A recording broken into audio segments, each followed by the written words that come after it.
In order to analyze a pumping test, we need to first obtain field data. Typically, this means measuring the drawdown and the flow rate as functions of time. Then we need to identify a mathematical analysis that's able to simulate the field test. Typically, what this means is that the analysis needs to match the assumed conditions for the test. There are a variety of conditions that we'll assume. One would be what's happening at the well, and so we could have a constant pumping rate, a constant head at the well, perhaps other things. We need to assume what's happening there, and then we also have aquifer boundaries. Is the aquifer of infinite extent? Is the aquifer truncated? Is there a stream out there and the aquifer and the stream is cutting down into the aquifer? All of these effects will cause the pumping test to be different, and it'll affect how the mathematical analysis is done. A leaky confining unit is also something we could consider, and it will change the mathematical analysis that we use. So based on the geologic setting and how the pump is set up, how the well is designed, we'll come up with a mathematical analysis, and it'll be able to predict what the hydraulic head is as a function of time for a given flow rate, if that's the kind of test that we've just run. And so then the strategy is to adjust the parameters in the analysis. The way these analyses work is that they'll predict the hydraulic head, but they require you to tell them what the transmissivity and the storativity and perhaps other parameters are. So you try out a set of parameters and see how well they predict the data. So it would go something like this. If this was the drawdown as a function of time, you have data that look like this. And you pick an analysis and try some parameters, a value of T and S. You get a curve like that. And then you adjust it and perhaps get a curve like that. It's one's a little bit too high, one's a little bit too low, and then you select another set of parameters and get a curve that looks like that. And that you say, well, that's the best fit that I can get between the predicted heads and the observed. So this curve here will be generated by a value of T and S and perhaps some other parameters. And so you say that those values of parameters are the best fit, and those are going to be our best estimate for the parameters of the aquifer. So the procedure of adjusting these parameters and evaluating the fit can be done graphically. You can plot data and you can plot the function that you're trying to fit and do it graphically by hand, or there's also a variety of numerical procedures that can be used to do this analysis using a computer. So a classic analysis of this problem was done initially by Theis, and this analysis has the following assumptions. The pumping rate at the well is constant. It's a confined aquifer, and it's of infinite extent. So there are no boundaries. The aquifer goes on forever. It's homogeneous and isotropic. The analysis is transient, so it's a function of time, and there's no recharge. So with those assumptions, the analysis can be set up like this. This is the governing equation, and this is hydraulic head here. That del squared, that's the Laplacian operator. It's the second derivative in x, y, and z. And here on this side we have the hydraulic head as a function of time. There are our parameters: storativity, hydraulic conductivity, and aquifer thickness. And we know those combine to give us transmissivity. Okay, so that's the governing equation. The boundary condition at the well is that the flux at the well is equal to the pumping rate, which is constant, divided by this stuff, 2 pi, the radius of the well, and the thickness of the aquifer. And the other boundary condition is at r equals infinity, and it says that the head is equal to the initial head. Okay, so that's the mathematical problem. And as it turns out, that this problem can be solved fairly readily. And Theis recognized this many years ago and published a paper that says that the drawdown as a function of time is equal to this thing here. And so there's the pumping rate and the transmissivity there. And then we have this integral. If we pull that out, this guy here, that is what's called the exponential integral. And the math guys use this E1 as a function of u to describe the exponential integral. And you can look this function up in tables. You can see how it's plotted. It's fairly straightforward. This term u, if we look at it down here, it has the radial distance, the storativity, k and b, all parameters, and then this term here, time.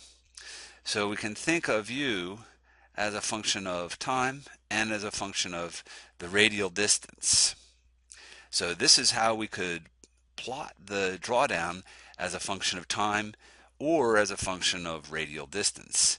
Those two terms enter right there into u. Okay, so we can write this in a compact way like that.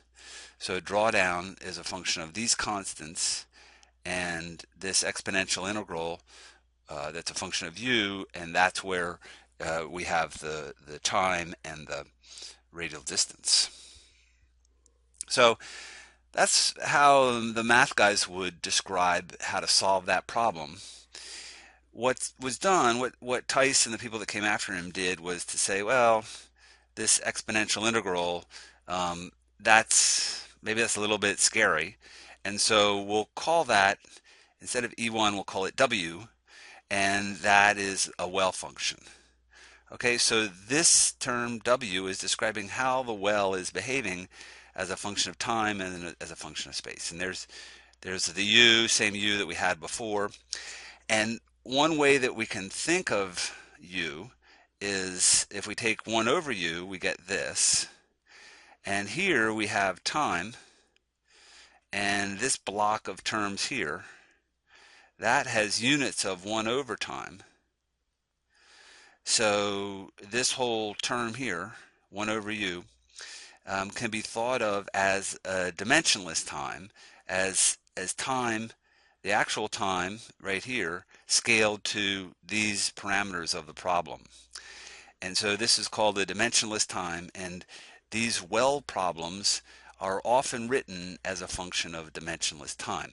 It allows you to plot the results, for example, as a function of this dimensionless time, where the function is changing just like it would change as a function of real time, but all of the parameters are embedded in it, so you don't have to assume what the values of the parameters are in order to plot the results up.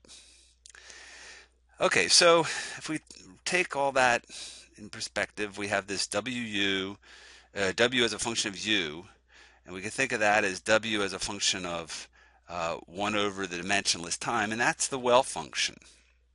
So we write it like this, where drawdown is a function of the constant times this well function. So that's what Theis did. Let's go back here a second. That's what Theis did.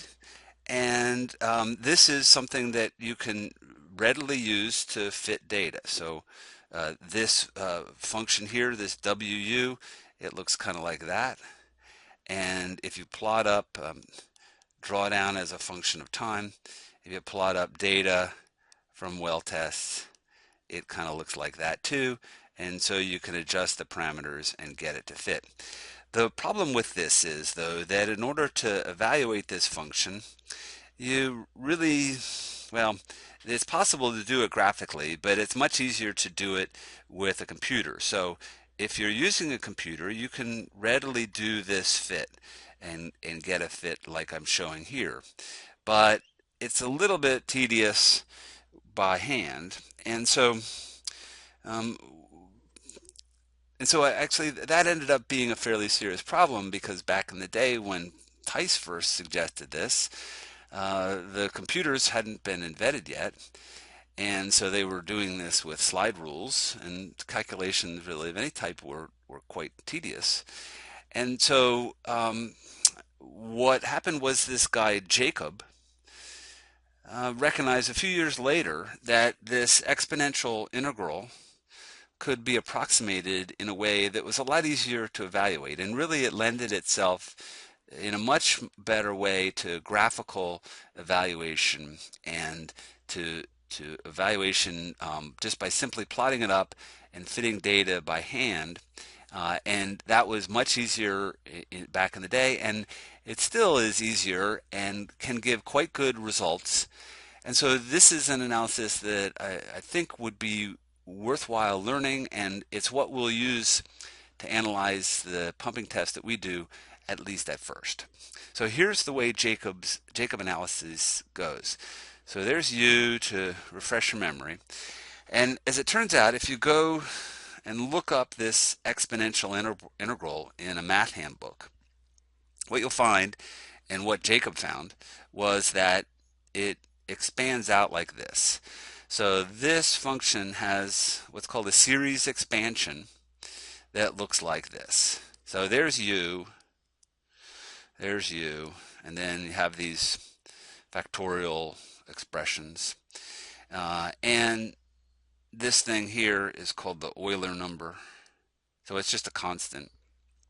And so what you get from that is that as, let's take a look back up at U.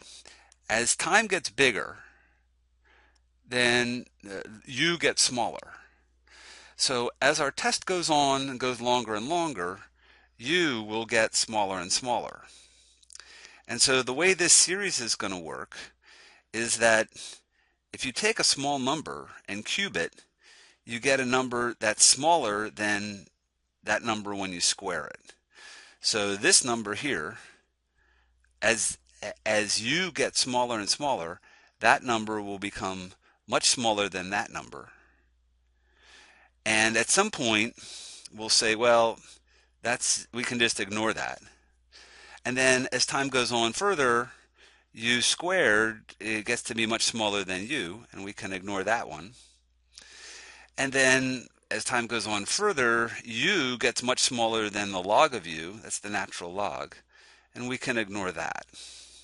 So if we ignore the early time, so when we first turn on the pump and we start pumping this well, and the drawdown is happening, if we ignore that stuff and instead focus on the data that comes later, and just exactly how much later we just have to figure out.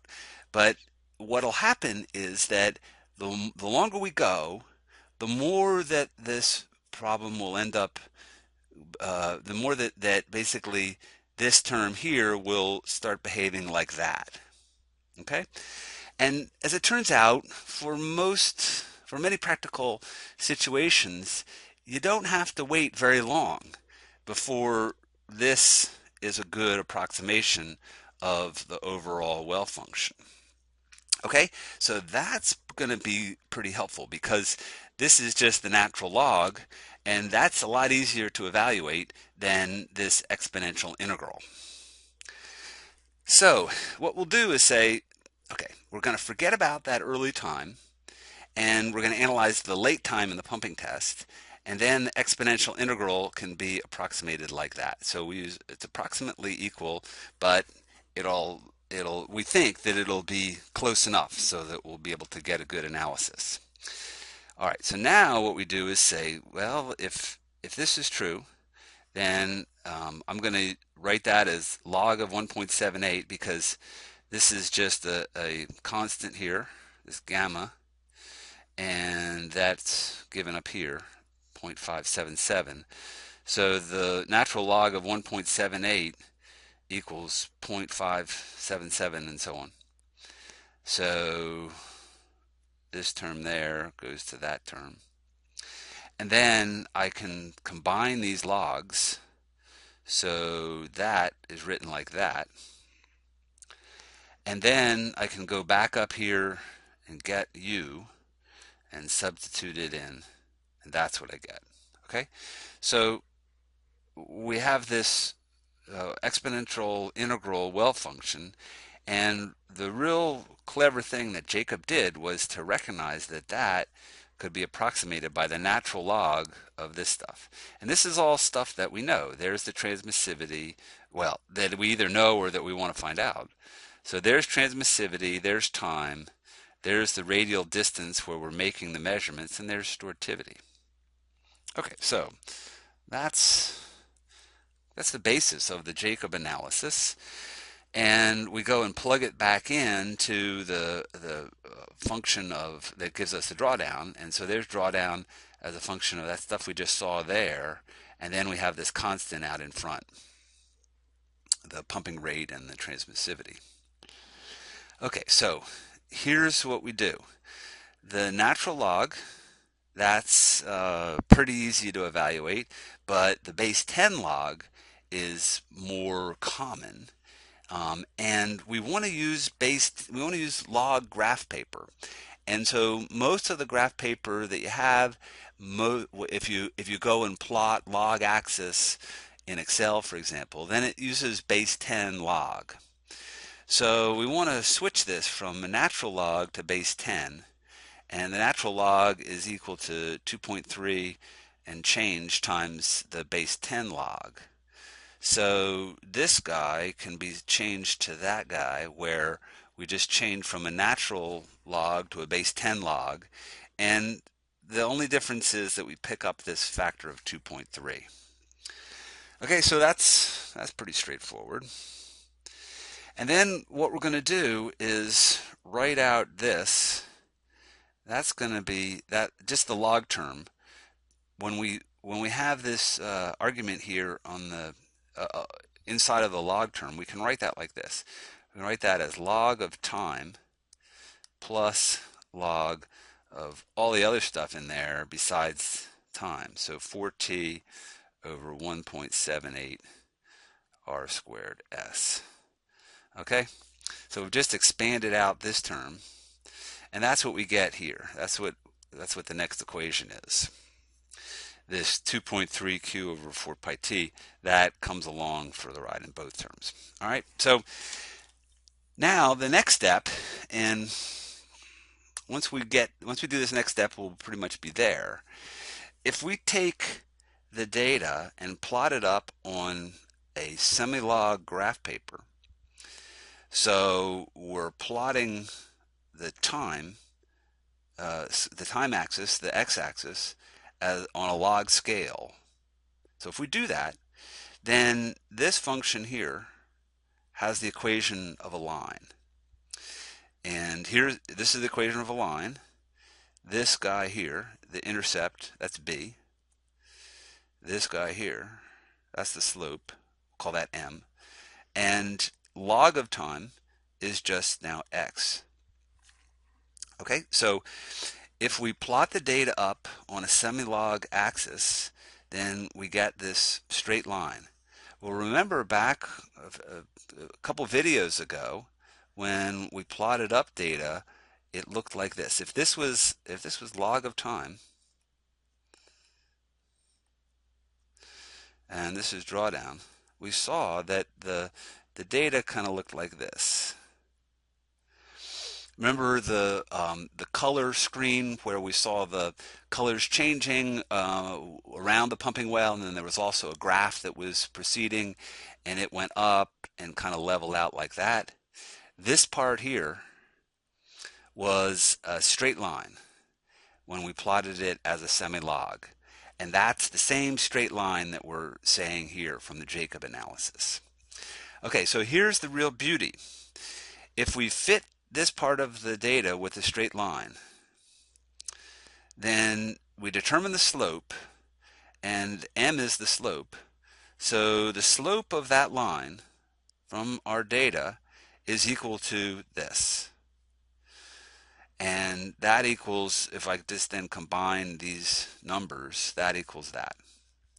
So if we measure the slope, and we already know q because we've held that constant, So if we know slope and we know q, we can simply solve for t. So measuring the slope of this line here ends up being the way that we'll calculate the transmissivity of the aquifer. Okay, so we've got transmissivity, or at least we've got a way of getting that. Now what we need to do is come up with a way to estimate the storativity. So let me go and draw how the data is going to look. So we have data that looks like this.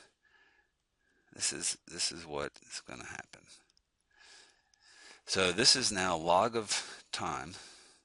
Let's call it log of time. And we get this semi-log straight line.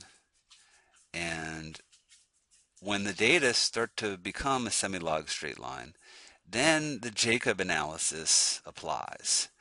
So we come out here and find the data as a semi-log straight line, and we fit a straight line to it.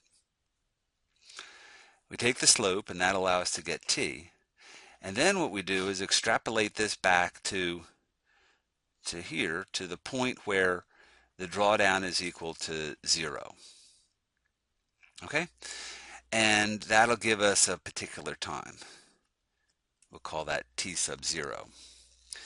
So the actual data aren't doing this, but we're approximating the data with this Jacob analysis, and it's saying that at this time the drawdown will equal to 0.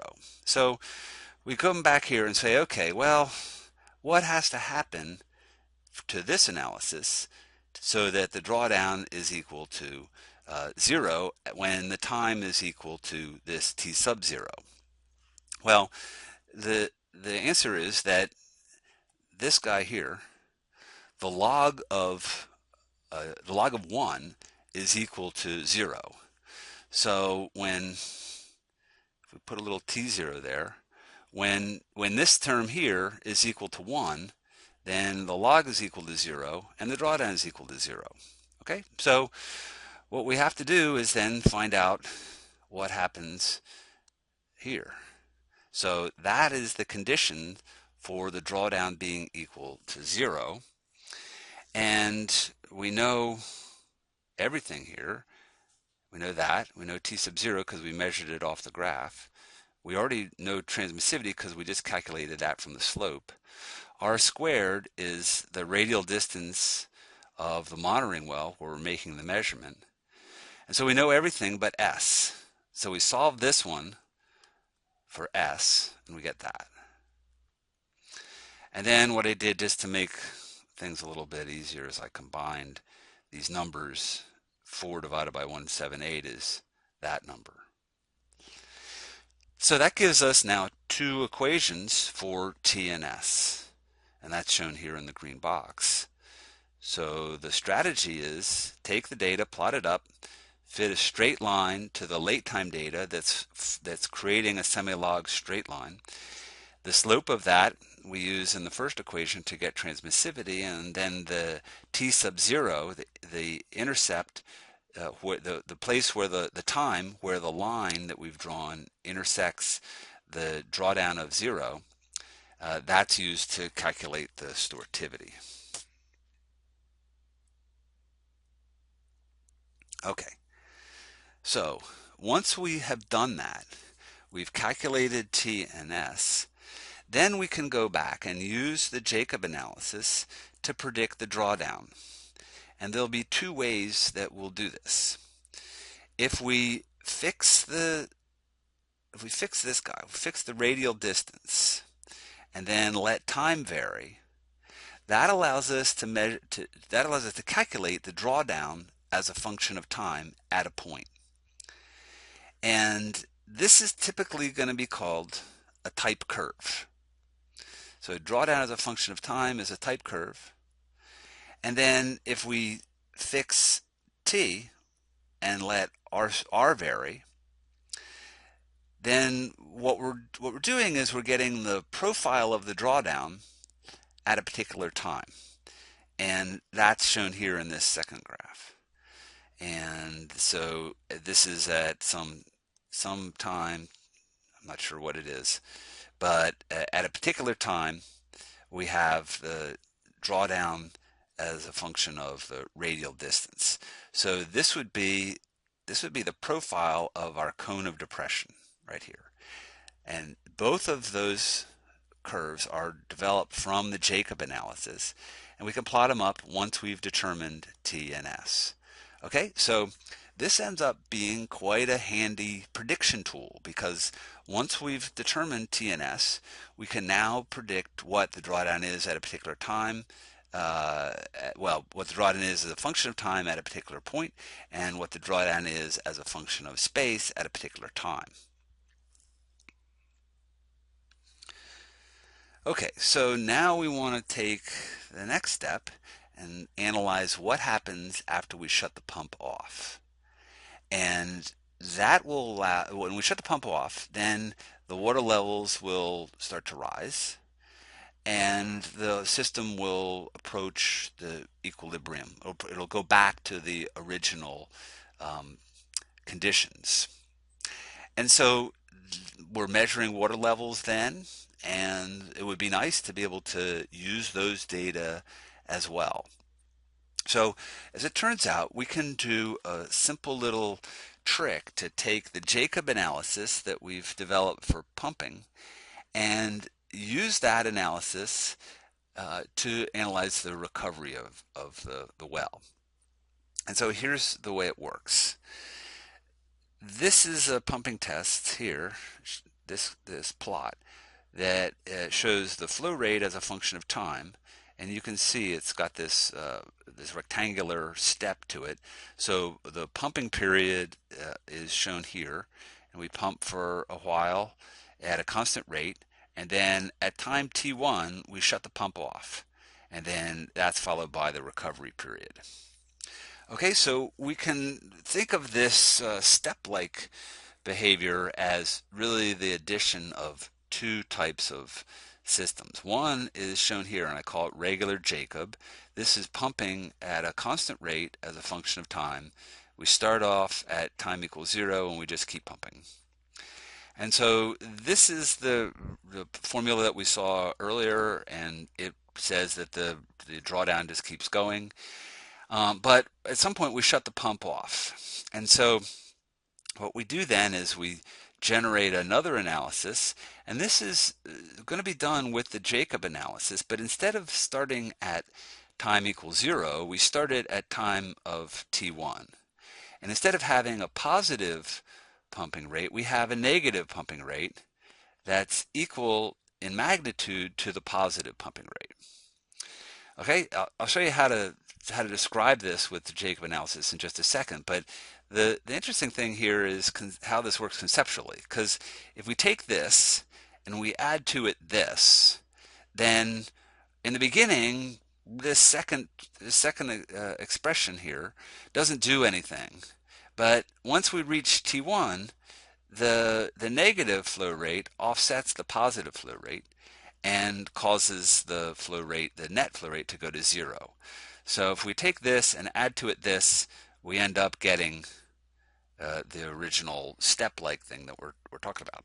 So this is a process called superposition, and it allows us to take the original analysis, the Jacob analysis, and by adding together two versions of it, we can have it, we can kind of extend the conditions that it's applicable over.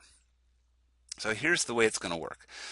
Let me just erase this writing here.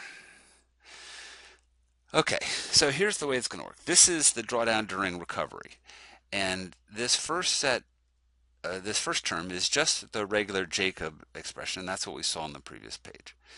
That's this one here. This one is shown here, and here's the way it's working.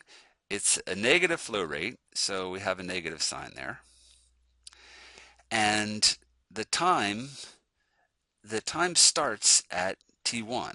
So if we look here at the original Jacob, that time there starts at 0, and then here here we have t minus t1.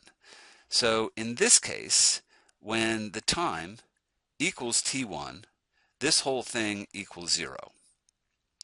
When time equals, say, 1 plus t1, so when the time equals right there, and there's 1 unit. When the time equals 1 plus t1, then by doing this, we subtract off t1, and this thing just gives us 1 unit of time. So this is going to behave at t equals t1 plus 1, just like this one does at t equals t1. So if that's 1 unit. So the way that this is working is that where we're using here t minus t1, it's just basically sliding the analysis back so that even though we're starting right here at this time, it's as if this point right here was a time of 0. That's what this subtraction does. Okay, that's the only change though, is that minus sign and then this minus t1. And that allows us to generate this expression here, or something that represents those conditions. And so then when we add these two together, we get this. And the way that this is going to work is that we have the first part here, that's going to be valid during pumping. And then this second part, both of these two terms added together, will be valid during recovery. Okay, so there's that, and there's that part. And here's what we do. Let me go, and we'll do two things here. We're going to take this and we're going to convert it into the base 10 log. So that'll generate a factor of 2.3. And then we'll factor this out of both terms, and we'll have this log minus that log. Well, when you have one log and subtract another log, you can combine those terms. So we'll do this. We'll have, this will be 2.3 q 4 pi t.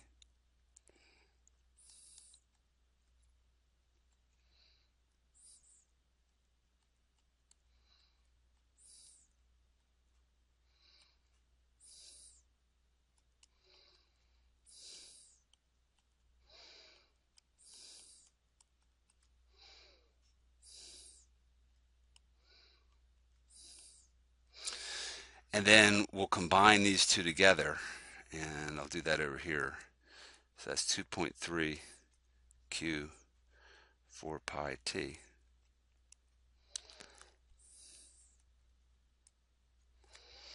And that'll be 4t t r squared s. From this, and that'll be, because we're subtracting it, we'll be dividing then by 4t t minus t1. Getting a little bit crowded here. R squared s. Okay, so the r squared s there cancels, and the 4t there cancels. Okay, so it's getting a little bit messy, but I think, and I would encourage you to just work this out on your own. What you end up with then is this stuff out front, and this is just log of t divided by t minus t1. So that's what we have here in the notes. So here it is. The drawdown during recovery is that, and here's log of t over t minus t1. Okay, so what does that mean? Well, what it means is that during recovery, if we plot the data on the semi-log axis, but instead of plotting it with respect to time like we did during pumping, if we plot it with respect to time divided by t minus t1, then it will form a straight line. and the slope is that.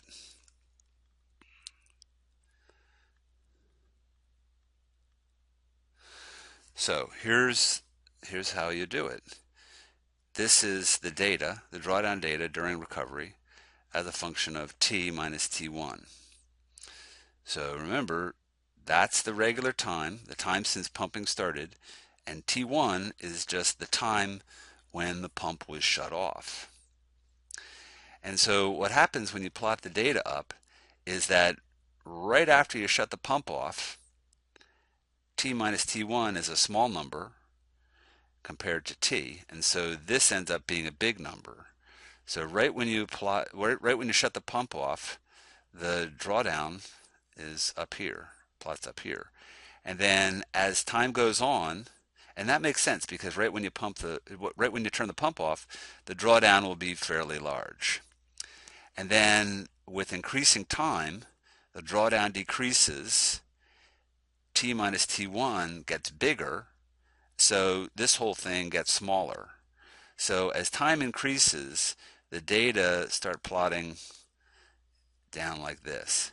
So this axis here is really plotting the data. It's kind of going in the opposite direction. We're used to having time increase in this direction, but this t over t minus t1 is increasing back in that direction.